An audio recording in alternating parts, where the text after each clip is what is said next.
It's midnight in Shanghai. Inside a $50 million villa, a man sits behind blackout windows, sipping tea. Outside, black SUVs idle. Guards patrol the gates. The FBI wants him. Interpol has a red notice on him. Even his own prime minister is in prison. So why is he safe? Why is China protecting the world's most wanted billionaire? His name is Jho Low, a baby-faced consultant with no title, no office, no real job. And yet he partied with Leonardo DiCaprio, gave Miranda Kerr $8 million in diamonds, bought a $250 million yacht just to flood it with champagne for Hollywood's elite. And he personally bankrolled the Wolf of Wall Street with stolen money. This isn't the story of a fugitive on the run.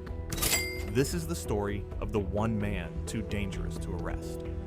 But to understand how a nobody ended up shielded by China, we have to rewind. Back to the moment he first walked into Hollywood. Chapter 1. The Heist That Fooled Hollywood. Picture this. You're at a Hollywood party in 2012. A short, soft-spoken guy walks up to you with a smile and a business card. He's got a private jet parked outside. His credit card has no limit. And he's handing out gifts like it's Christmas morning. What do you assume? He must be legit, right? What you don't realize is, you're shaking hands with the world's most charming thief. Here's the thing about Jho Low. He wasn't a banker. He wasn't a politician. He wasn't even officially part of Malaysia's sovereign wealth fund. But that didn't stop him from doing something absolutely audacious. He walked into Malaysia's biggest investment fund, called 1MDB, and basically said, "Hey, I know some people. Let me help you invest this money." Then he quietly set up fake companies, created phantom joint ventures, and started wiring billions out of the country like it was monopoly money. How much money are we talking about? $4.5 billion disappeared on paper. But investigators now think it could be as high as $18 billion when you factor in all the side deals. That's enough to buy multiple NFL teams, with billions left over. And what did Jho Low do with it? He bought Hollywood, a Picasso painting for Leonardo DiCaprio, $3.2 million. Diamond jewelry for Miranda Kerr, $8 million. Champagne-soaked yacht parties with Paris Hilton, because why not? And yes, he personally funded The Wolf of Wall Street, the movie about financial fraud. With money he'd stolen, you can't make this stuff up. The irony? Jordan Belfort was acting, playing a fraud on screen. Jho Low, he was the real thing. But here's what makes this story even crazier. No one cared. Goldman Sachs cashed its checks, $600 million in fees. Celebrities accepted their gifts. No questions asked.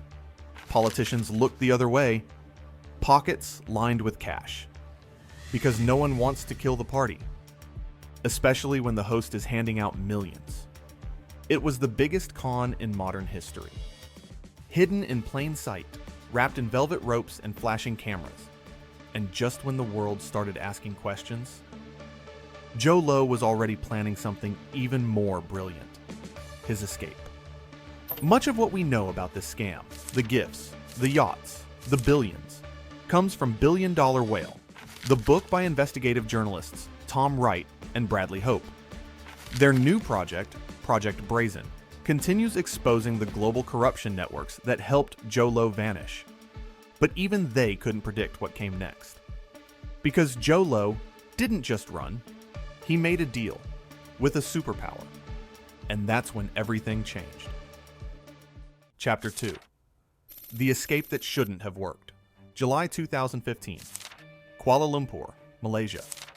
The temperature wasn't the only thing rising. Bank records were leaking. Journalists were digging. And suddenly, the boy who bought Hollywood was front-page news.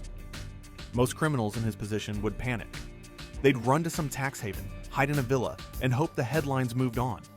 But Jho Low didn't panic, because he'd been preparing for this moment all along. According to insiders, Prime Minister Najib Razak, the very man who'd once protected him, gave him a quiet warning. It's getting too hot. You need to disappear. And so, Jho Low vanished. No mugshot, no trial, not even a chase. One day, he was everywhere. The parties, the yachts, the red carpets. The next, he was a ghost. At first, investigators assumed he'd gone to Dubai or Switzerland. That's what white-collar fugitives do.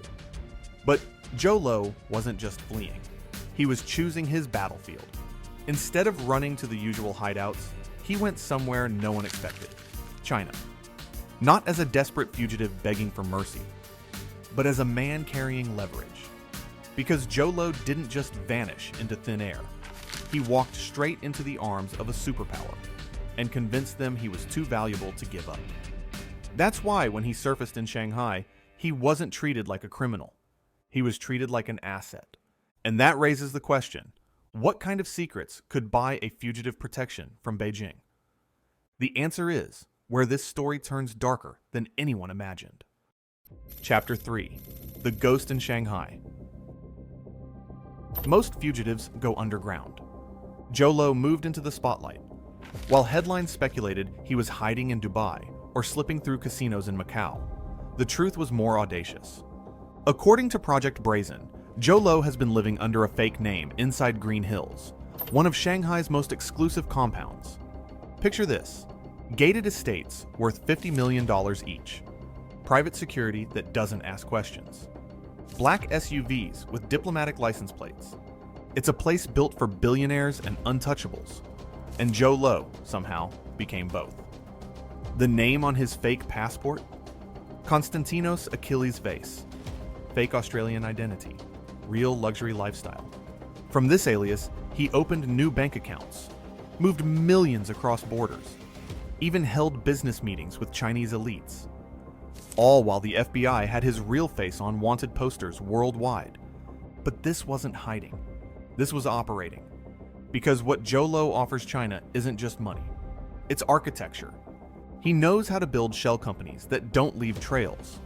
He's mapped money laundering routes across Hong Kong, Singapore, and the Caribbean. He's created offshore webs so complex that even the world's best forensic accountants get lost. To Chinese officials, that's not a threat. That's an asset. Think about it. If you're a Chinese official and you need to move $100 million out of the country without anyone noticing, who are you going to call? The guy who made $4 billion disappear without a trace. That's why Shanghai never kicked him out. Why the guards at Green Hills never asked questions. Why the parties might have stopped, but the protection never left. Because when you're the man who knows where all the bodies and all the billions are buried, you don't run from power. You become part of it. But what exactly does Jho Low know that's so dangerous? What secrets could be worth protecting a $4 billion thief? The answer will shock you. By the way, if this story is as insane to you as it was to me, hit that like button. It helps us expose more stories like this. Chapter 4: The Secrets That Keep Him Safe. Imagine you're sitting in a government office in Beijing. In front of you is a red folder. It doesn't have Jho Low's name on it, but it might as well. Because inside that folder are secrets so explosive, they could bring down China's most ambitious project. The Belt and Road Initiative was supposed to be Beijing's masterpiece. A $1 trillion plan to build infrastructure across 70 countries. Bridges, ports, railways, prosperity. China's soft power empire, built without firing a single shot. But behind the glossy brochures and ribbon-cutting ceremonies lies a darker reality. Contracts that mysteriously doubled in price overnight. Projects that were never completed. And billions that vanished into offshore accounts. Jho Low didn't just steal from these projects. He engineered the blueprint for how to make it disappear. Take Malaysia's East Coast Rail Link. Originally pitched as a multi-billion-dollar infrastructure dream, the project was later renegotiated, slashed by over 40%, after officials realized something wasn't adding up. Billions in inflated costs, padded contracts, shell companies tucked away in offshore havens. Investigators believe a staggering amount of that money vanished, some into accounts tied to Jho Low, others into the hands of Chinese elites. He wasn't just skimming, he was building the architecture of corruption. Now imagine Jho Low sitting in a courtroom. Under oath, with immunity, he could name every Chinese official who took bribes, show bank records of every illegal payment, draw a map of how China's crown jewel became a crime scene. If he talks, he doesn't just expose corruption, he turns China's trillion-dollar reputation into a trillion-dollar scandal. That's why no extradition request gets answered. That's why Interpol can't touch him. That's why he lives freely in Shanghai, while the world's most wanted list has his face on it. Because Jho Low isn't just a fugitive. He's a state secret, a living insurance policy. And in a country where whistleblowers disappear, sometimes the safest place to be is right in the open, as long as your silence serves the right people. But while Jho Low lives free, what happened to everyone else involved in this massive scandal? The answer might make you lose faith in justice entirely. Chapter 5. Justice for everyone except him. Let me show you how justice works when you're not worth $4 billion in secrets. In Malaysia, former Prime Minister Najib Razak, 12 years in prison. His wife, Rosma Mansour, 10 years in prison. Dozens of officials, arrested, charged, convicted. In the United States, Goldman Sachs, forced to pay $2.9 billion in penalties. Multiple executives, fired, banned from the industry. In China, senior officials quietly removed from power. Some charged with corruption, others simply disappeared from public records. Everyone paid a price, except the man who started it all. While prosecutors followed paper trails across 6 countries.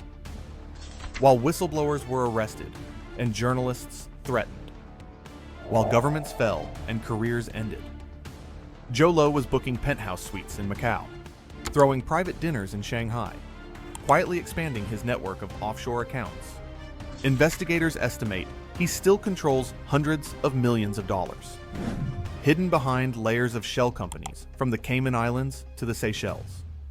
His wife still travels freely between China, Europe, and the Middle East. His family still vacations in $10,000 a night villas. His lifestyle barely changed. It's not just wealth that keeps him safe, it's design. Jho Low didn't just build a scam, he built a shield lined with political favors, financial secrets, and state-level complicity.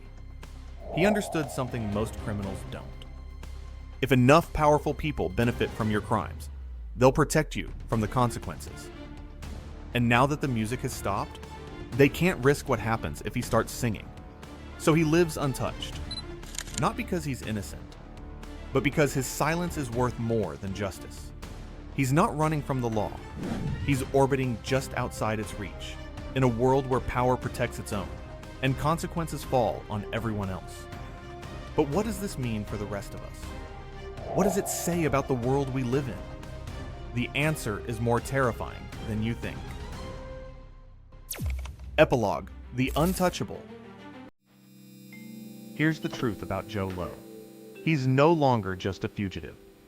He's a symbol, a living example of what happens when you crack the global system and walk straight through it. He didn't just steal money. He stole sovereignty. He bought silence in Malaysia. He bought credibility in Hollywood. And in China, he bought protection. But more than that, he became a blueprint. A step-by-step guide for how to weaponize corruption, diplomacy, and fear at a global scale. He shows how billions can vanish without a trace, how political accountability can be gained, how international law becomes meaningless when the right people want you safe. And maybe that's the most terrifying part of this story. He's not hiding because he's scared. He's hiding because everyone else is. Malaysia won't push too hard. His secrets could unravel what's left of their establishment. The United States can't touch him, not without igniting a diplomatic war with China. China won't move, not as long as he holds the receipts. He moves through aliases, countries, and silence. Untouchable, untraceable, unpunished. And if this story ends here, it's not because justice was served. It's because justice was outbid. In a world built on power and money, justice isn't broken. It's just not designed for people like him. This wasn't a failure of the system. It was the system, working exactly as it was built. And somewhere in Shanghai, he's still living comfortably, while the rest of the world pretends he doesn't exist. If you made it this far, you're one of the few who actually cares about how the world really works. Hit that subscribe button, because stories like this don't tell themselves. But not every billionaire gets China's protection. Some challenge Beijing and pay the ultimate price. Watch our video on what happened to Jack Ma, the tech mogul who dared to speak out against the Chinese government. Link is in the description. I'm John, and this is Silk Street, where we follow the money behind the world's biggest power plays. And trust me, this is just the beginning.